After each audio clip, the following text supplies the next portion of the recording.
It's me again, Faye. Still 76, still here. Last week, a young man at the pharmacy looked right through me. Not rudely. He simply could not see me, the way you don't see a coat on a rack, and he waved the younger woman behind me up to the counter instead. At 76, I've gone invisible. Every woman my age knows exactly the feeling, but here is the part that is only mine to tell, and it's the reason I can't put it down. I did not go invisible when I got old. Old age just did out loud what I had been doing quietly my whole life. I spent 45 years as a hairdresser making other women feel seen and erased myself the entire time. The world didn't take my visibility. I handed it over a little at a time, starting when I was a girl. If you felt yourself fade at the edges of your own life, sit with me. This one is close to the bone. It was nothing, really. He was a good boy having a busy day. I told him kindly that it was my turn, and he went red and helped me, and that was that. But I got out to my car afterward, and I sat there in the lot, and I could not remember the last time a stranger had truly looked at me. Not glanced, looked. And sitting there, I understood a thing that shamed me more than being overlooked ever could. I dress for this now. The beige cardigan, the sensible shoes, the hair that does not ask for a single thing. For years, I have been quietly arranging myself so as not to be a bother to anybody's eyes. I made myself into that coat on the rack. And then I had the nerve to be surprised when the world went and hung me up. Now, here is the irony that I've had to swallow, and it is a bitter one. I am a hairdresser. I have been for 45 years out of that one little chair on my sun porch. My whole life's work has been making other women visible. I have sat a woman down in that chair the morning of her wedding, the morning of her husband's funeral, the day before her first date at 68, and I have made her look in that mirror and see somebody worth looking at. I gave this whole town its good days in the mirror, and in 45 years I never once sat in that chair myself. Not really. I'd trim my own bangs standing up at the bathroom sink in about 4 minutes flat, because sitting down and tending to Faye felt like a foolish, selfish thing, when there was always somebody else's hair to do, somebody else's supper, somebody else's everything. I made a career and a marriage and a whole self out of pointing the light at other people and standing just outside it. So when the light finally moved off of me for good, when the world stopped looking, it did not feel like a robbery. It felt like a habit I had spent 50 years teaching everyone, myself first. My Ruby saw it coming the way Ruby saw everything. You know Ruby if you've sat with me before. My dearest friend, 30 years in my chair, wore red into her 80s, traveled alone, said exactly what she pleased, and Ruby got more visible as she got older, not less. She walked into a room at 80 like she owned the deed to it. I asked her about it once. I said, "Ruby, doesn't it bother you, the way they look past us now?" And she gave me that look in the mirror and she said, "Faye, honey, the world quits looking at a woman around 50.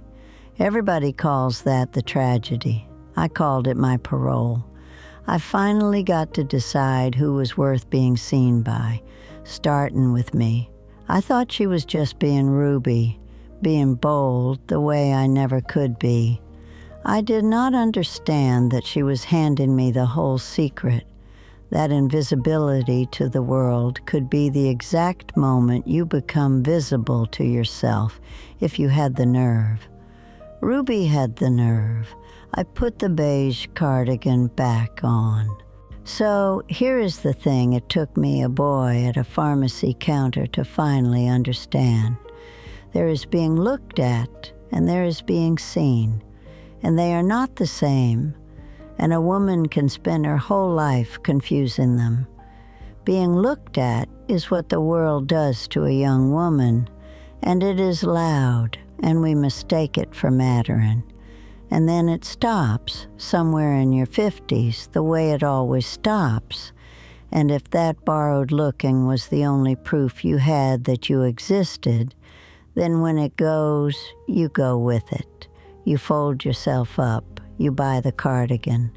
But being seen is a different thing entirely, and it never had a thing to do with the pharmacy boy.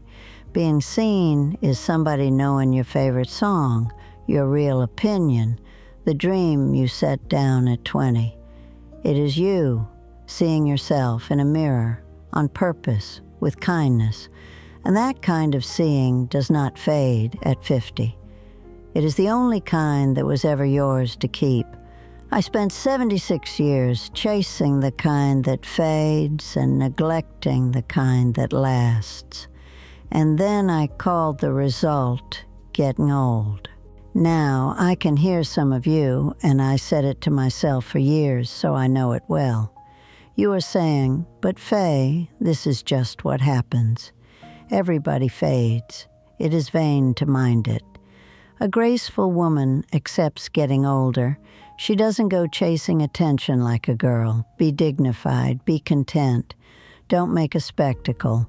And I understand that, I truly do. There is nothing sadder than someone clawing to be 25 forever, and I'm not talking about that. I'm not telling you to go fight the years. The years are going to win. I have made my peace with the mirror. But hear the difference, because it is everything. Accepting that the world stops looking is grace. Accepting that you no longer deserve to be seen, that your wants and your opinions and your own reflection are now nobody's business, including your own. That is not grace. That is disappearing and calling it manners. I dressed my surrender up in the language of dignity for 20 years. It was not dignity. It was hiding. I'll tell you the two things that finally cut through. The first was a photograph. I was cleaning out a drawer, and I found a picture of myself at 26 in a green dress I had made myself. And I'm just going to say it, I was beautiful. And more than that, I was lit up. You could see the wanting in her, the whole big life she thought she was about to have. And I sat there, and I could not for the life of me tell you the day that woman decided to make herself smaller. Because there wasn't one day, there were 10,000 little ones. I gave her away in installments so tiny that not one of them ever felt like a loss.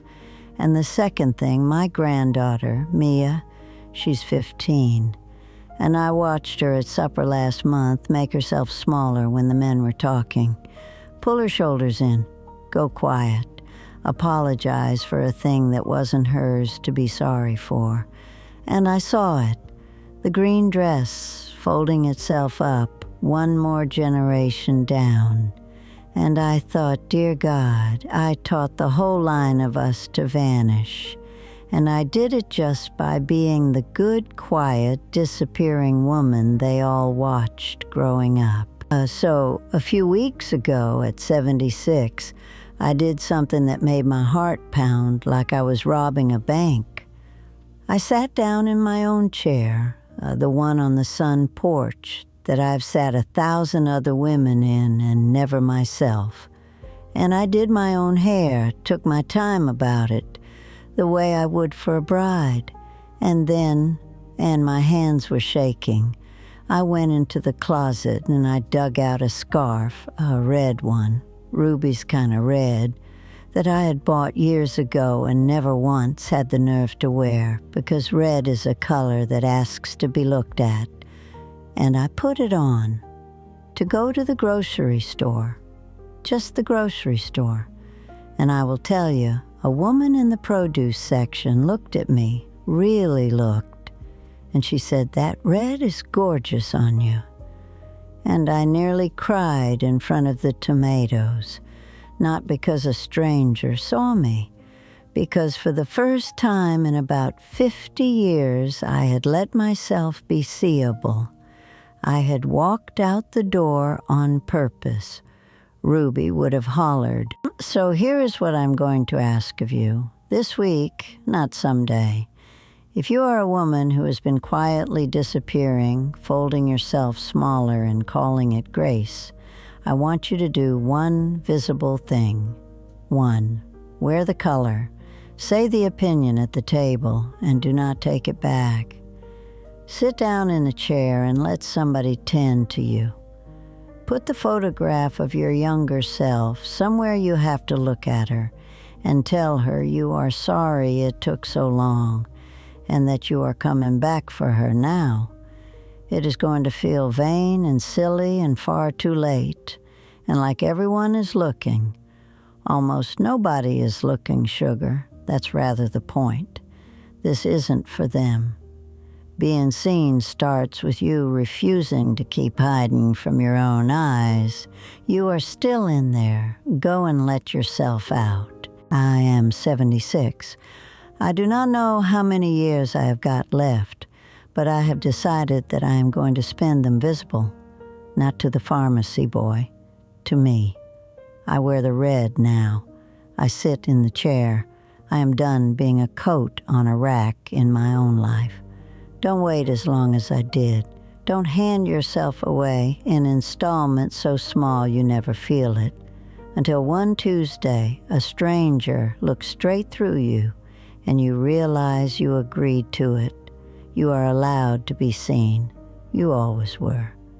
Down in the comments, I want you to tell me one thing about yourself you have been hiding to keep the peace, or keep small. A color, a want, an opinion. Say it here out loud where I can see you. I promise you, I am looking. I'm Faye. Thank you for letting me talk. I'll keep the chair warm for you.